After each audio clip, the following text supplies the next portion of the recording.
sélection de sac du jour. Si toi, tu as ton sujet. Alors du coup, aujourd'hui, je voudrais revenir sur un... Comment je pourrais le qualifier de fait non, c'est pas un fait divers. Genre d'un appel au secours d'une frange de la population, je dirais. Et du coup, aujourd'hui, je vais te parler de l'histoire de Maëlle, qui est une étudiante en 4e année de Sciences Po, qui a fait un double diplôme justement franco-allemand. Et elle avait posté une vidéo, c'était le 1er novembre 2022, d'elle sur TikTok, où justement elle était en pleurs et elle disait qu'elle était vraiment en difficulté financière et à bout de force. Puisque non seulement elle doit suivre ses études, ce qui est important quand même, et par la même occasion, elle doit justement remplir ses obligations financières autour de tout, que ce soit les dépenses, le loyer, et justement le coût de la vie étudiante en fait, parce que c'est, comment dirais-je, tout le monde n'a pas des parents fortunés derrière soi pour pouvoir s'occuper et tout, genre et ça, et son appel à l'aide a fait écho à beaucoup de mots qui sont faits justement à cette frange jeune population, justement qui elle va venir bâtir ce qui nous attend après, et même eux ils sont mis en difficulté par ce système, donc c'est comment dirais-je, c'est comme si elle jetait une bouteille à la mer, je crois. Et nous on se fait relais, bon moi je me fais relais de cette parole en tout cas pour essayer de sensibiliser et de remettre ce sujet-là sur la table, parce que c'est marrant, parce que l'autre jour j'étais en train de parler avec quelques amis à moi et je leur ai dit, moi si je devenais par exemple président, les étudiants n'auraient pas de loyer à payer.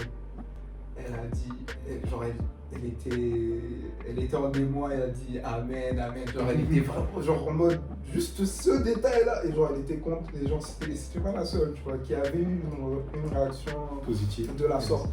Et j'ai plusieurs amis à travers le globe, tu vois. C'est grave bien. Et je t'assure que genre ils m'ont tous donné une réponse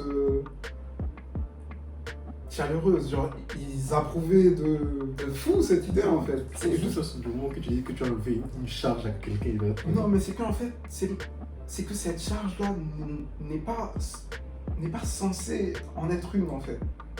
Déjà que tu viens, tu essaies de te démener, tu fournis des efforts, tu taffes, tu dois étudier, et ça remet en cause aussi la hausse du taux d'échec des étudiants, tu vois, qui a augmenté depuis que le coût aussi de différentes choses augmente. Et justement, je me rapporte sur la Fédération des associations générales étudiantes qui a publié à la rentrée 2022.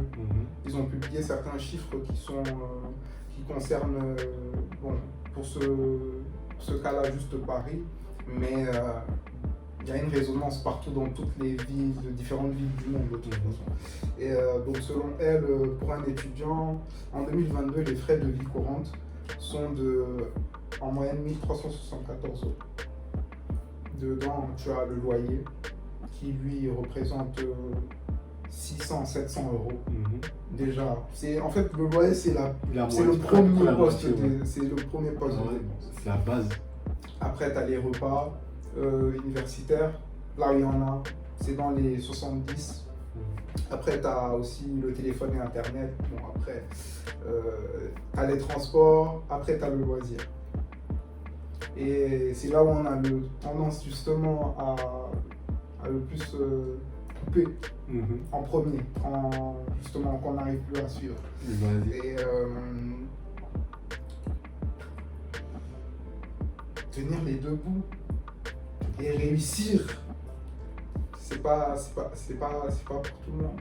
C'est pas pour tout le monde. C'est pas pour tout le monde. C'est pas tout le monde qui va réussir à justement appliquer, vivre avec toutes ces contraintes financières et pouvoir réussir ses études à côté. Et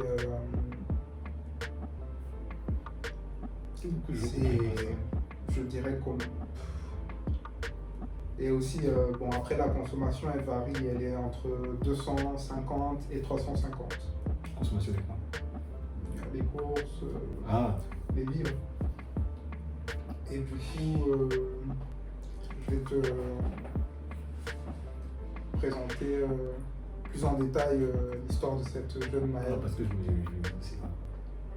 Parce que c'est une étudiante réunionnaise, tu vois, qui a choisi de réaliser, comme je te disais tout à l'heure, son double diplôme. Une chose déjà qui est même C'est quoi? franco-allemand en plus. Franco-allemand, genre, ok, bon, après, c'est deux langues, l'allemand, vraiment. C'est différent. C'est différent. J'avais un pote qui avait pris allemand. J'ai fait allemand. J'ai fait Je allemand. comprends pas. Vous cherchez à avoir une mauvaise note en fait à cet endroit-là. Je sais pas comment j'ai fait pour valider ça. Bon, je sais comment j'ai fait pour valider ça, mais je vais pas le dire ici. Continue ton histoire, ça n'a rien à voir, continue ton histoire.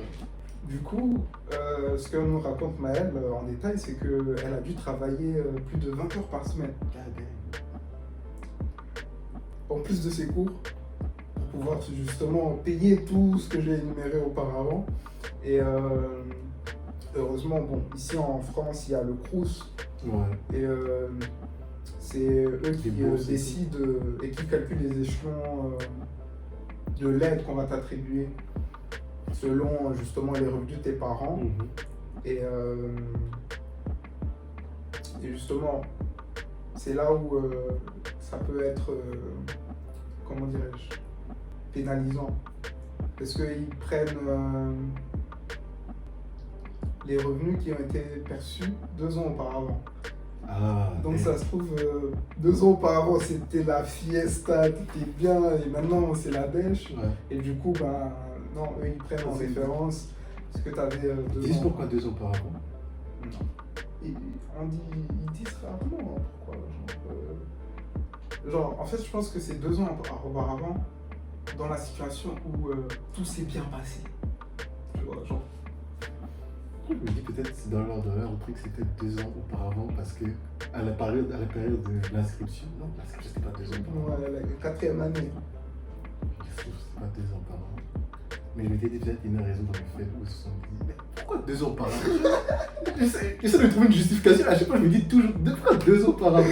Parce que par exemple, si tu veux rentrer dans une école, si tu veux rentrer dans une école après le bac, tu vas pas t'inscrire 2 ans, tu vas pas déposer ton inscription 2 ans auparavant. Tu vois? C'est ce que je me dis. Non, mais même en fait, pourquoi se baser sur le 2 ans auparavant? Justement, c'est pour ça. Je me dis, même si c'est la raison pourquoi 2 ans auparavant. En fait, je pense que ça doit être une. Non, je préfère me taire, je vais dire un truc. En fait, peut-être que c'est. Comment dirais-je?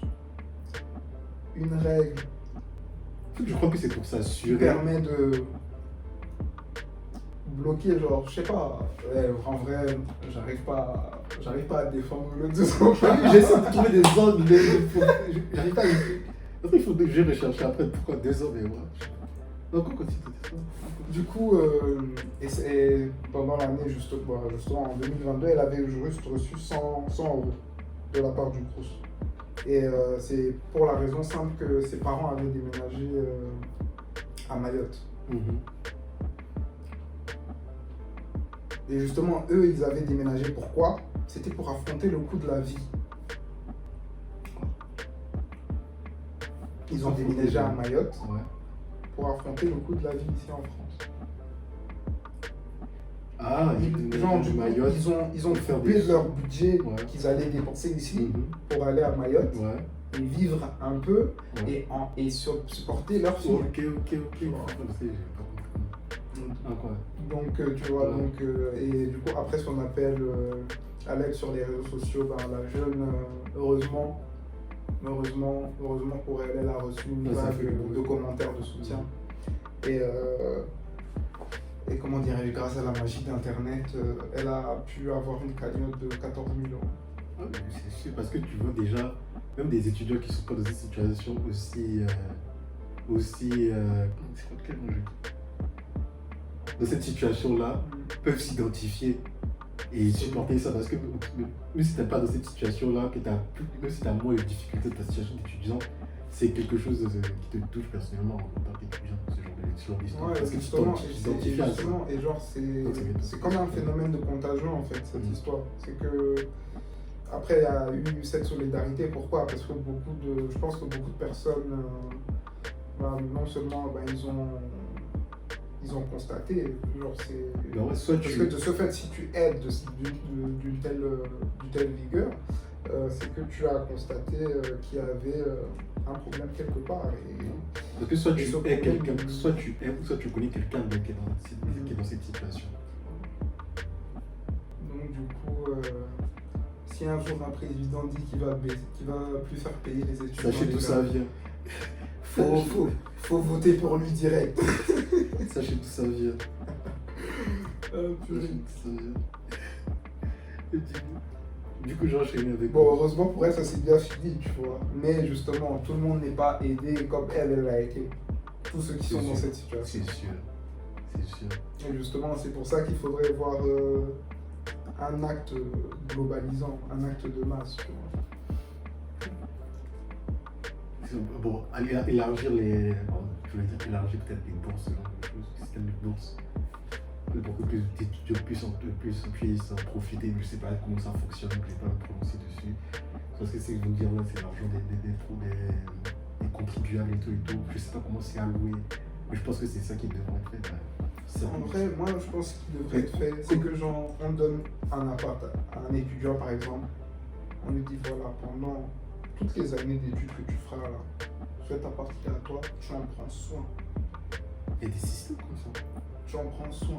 Tu ne payes pas le loyer, donc tu en prends soin. Quand il y a une ampoule qui est cassée, bah ok, là, tu l'achètes. Genre, c'est comme ta piole en fait. Mais ok, c'est juste pour tes études et après, une fois que tu as fini, le temps que peut-être tu t'en ailles ou que tu ailles Là, faire c'est autre comme. chose. Ça existe. C'est comme par exemple au States, les dortoirs dans les universités. Tu vois, ils vivent sur le campus. C'est leur chambre et tout, et puis ils s'occupent de l'entretien de la chambre et ce genre de choses.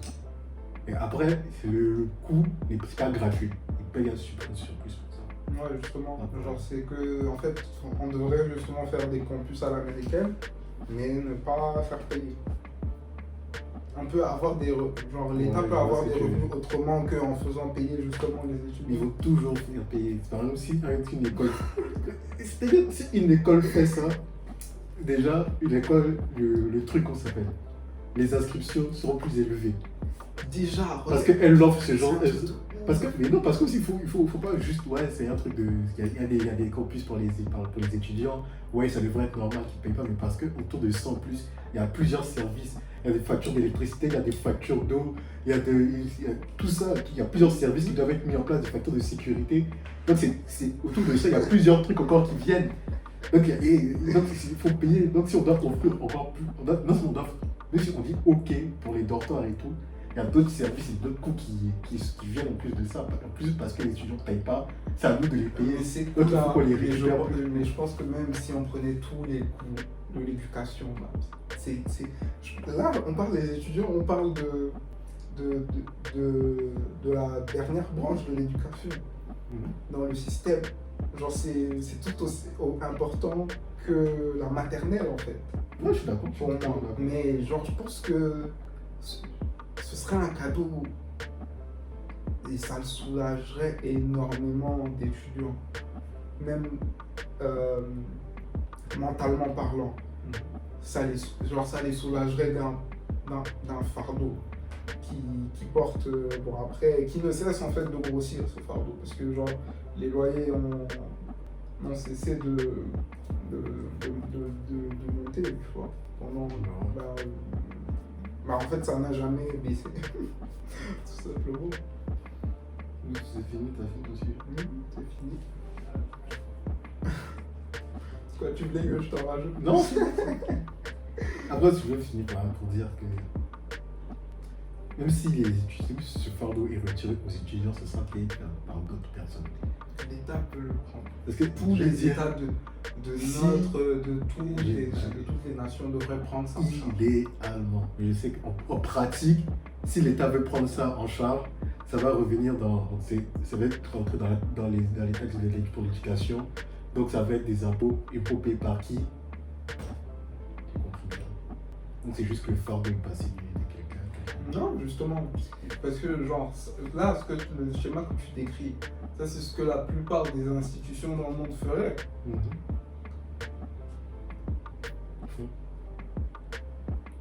Non, feraient. Ouais, le disrespect. J'ai pas dit. Moi, j'ai pas. J'ai pas dit ça. Ferait, t'as raison. Bien vu, non, merci, bien vu. J'ai rien vu, ferait. Allegedly. Oh my god. Tout ça, j'ai pas dit le nom. Non, mais t'as dit fond. J'ai pas dit c'était une administration particulière. Oui. Mais de toute façon, ferait, toujours. Bref, on change de sujet, même si c'est fini.